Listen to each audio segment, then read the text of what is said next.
Bismillahirrahmanirrahim. Assalamualaikum warahmatullahi wabarakatuh. Perkenalkan, nama saya Muhammad Hafiz Haryaullah Rizky Nur.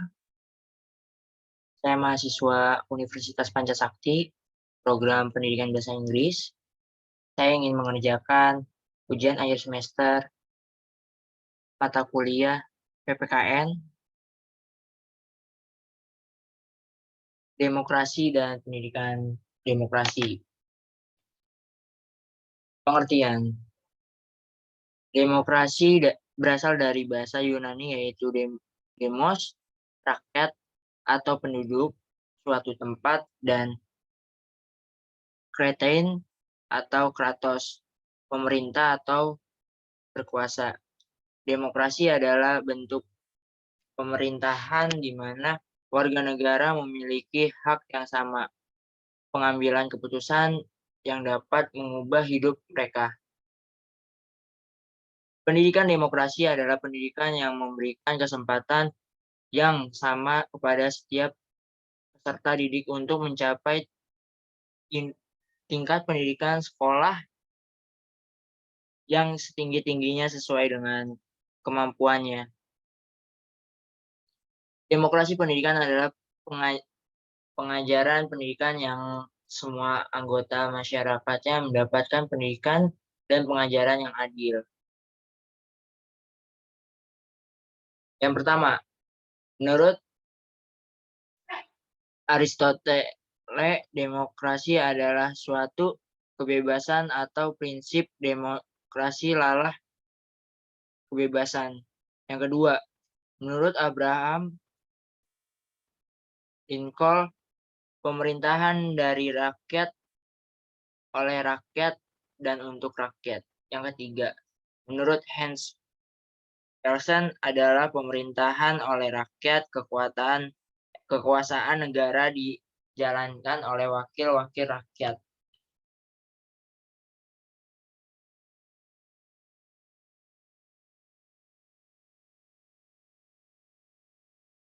Prinsip demokrasi pendidikan. Yang pertama, keadilan dalam kesempatan belajar bagi semua warga negara.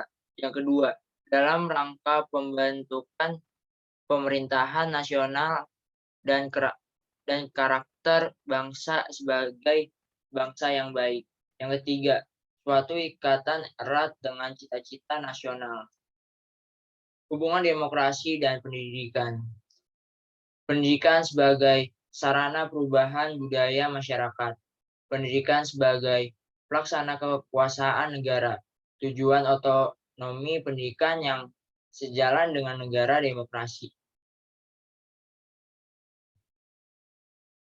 Tujuan pendidikan demokrasi. Tujuan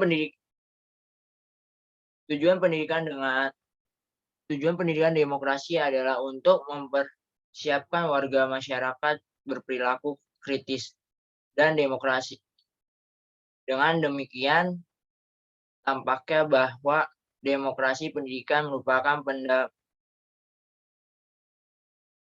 pandangan hidup yang mengutamakan persamaan hal dan kewajiban, serta perlakuan yang sama di dalam berlangsungnya proses pendidikan antara pendidikan anak didik serta juga dengan pengelolaan pendidikan. Pelaksanaan demokrasi pendidikan di Indonesia. Pelaksanaan demokrasi pendidikan di Indonesia pada dasarnya telah dikembangkan sedemikian rupa dengan menganut dan mengembangkan asas demokrasi dalam pendidikan. Yang pertama,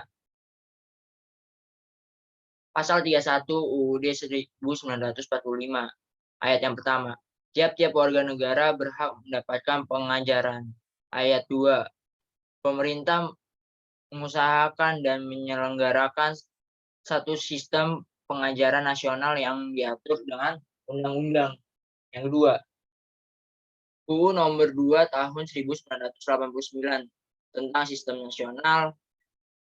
Menurut UU itu cukup banyak dibicarakan tentang demokrasi, pendidikan, terutama yang berkaitan dengan hak setiap warga negara untuk memperoleh pendidikan. Pasal 5. Setiap warga negara mempunyai hak yang sama untuk memperoleh pendidikan. Pasal 6. Setiap warga negara berhak atas kesempatan yang seluas-luasnya untuk mengikuti pendidikan agar memperoleh pengetahuan, kemampuan, dan keterampilan yang sekurang-kurangnya setara dengan pengetahuan, kemampuan, dan keterampilan tamatan pendidikan dasar. Pasal 7. Penerimaan seorang sebagai peserta didik dalam suatu satuan pendidikan diselenggarakan dengan tidak membedakan jenis kelamin, agama, suku, ras, kedudukan sosial, dan tingkat kemampuan ekonomi, dan dengan tetap mengindahkan kekhususan satuan pendidikan yang bersangkutan. Pasal 8. Yang pertama, warga negara yang memiliki kelainan fisik dan atau mental berhak memperoleh pendidikan luar biasa. Yang kedua, warga negara yang memiliki kemampuan dan kecerdasan luar biasa berhak memperoleh perhatian khusus. Yang ketiga, pelaksanaan ketentuan sebagaimana yang dimaksud pada ayat 1 dan 2 ditetapkan dengan peraturan pemerintahan.